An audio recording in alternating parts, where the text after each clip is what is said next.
Hello, this is Pearl, and today I'm going to read Little Pilgrim's Progress Chapter 30, by Ants. Christian tried to walk a little faster, and Hopeful kept close to him, but he seemed afraid to speak until they were some distance from the city. Then he said, "We were sorry, because they killed Faithful. He was so brave, and I'm sure he was good. And there are some more boys and girls too who say that they will not stay in the city much longer if such cruel things are done there. I was just passing the prison when you came out, and I watched you. Then, when no one was looking, I ran after you. You don't mind my coming, do you?" "Not if you really love the king," replied Christian.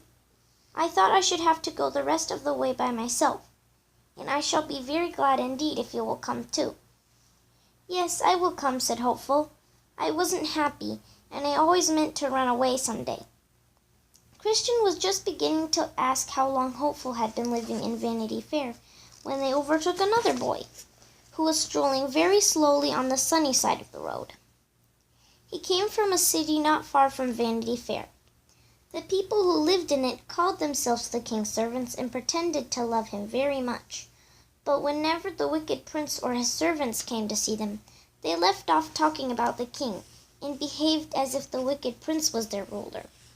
The wicked prince liked these people, and when he heard that any of them had become pilgrims, he never tried to hinder them in their journey, because he knew that they were sure to turn back again just as soon as they met with the least difficulty or danger. The boy, whose name was Byans, joined Christian and Hopeful and walked with them for a short time. He told them that all his relations and friends were very rich people, and he seemed proud of his high position and inclined to despise Christian and Hopeful.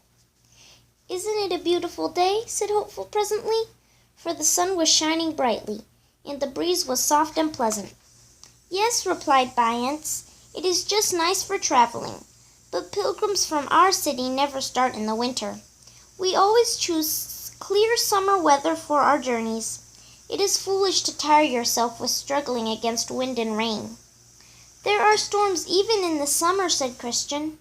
You needn't travel in them. If it began to rain, I should creep under a thick bush until it was fine again." Christian couldn't help smiling, but he answered, "I am sure good pilgrims never do that. We ought not to mind about the weather." "Well, of course," said Byants, "you can do as you like. We need not quarrel about it. If there is a storm, you can walk in it if you choose, but I shall certainly wait until it is over." Now Christian had read in his book that it is unwise for pilgrims to have friends who are not the king's true servants, so he said, "I am afraid if you think in that way, we shall not be good companions for you. We must go straight on, whether it is fine or stormy." "Very well," answered Byans. "You had better go on by yourselves. I was very happy before you came, and I'm sure I don't want you to stay with me." "It was a pity to vex him," said Christian, as he walked on with Hopeful, "but I don't see how we could help it.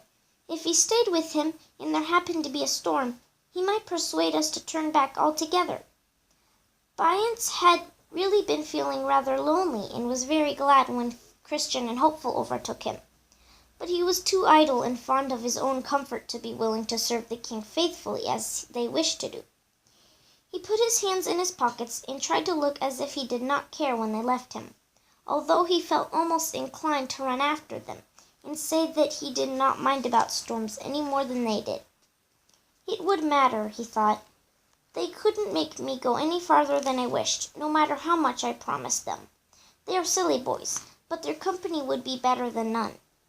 But before Byans had made up his mind what to do, he heard shouts behind him, and turning around he saw 3 of his schoolfellows beckoning him to wait for them.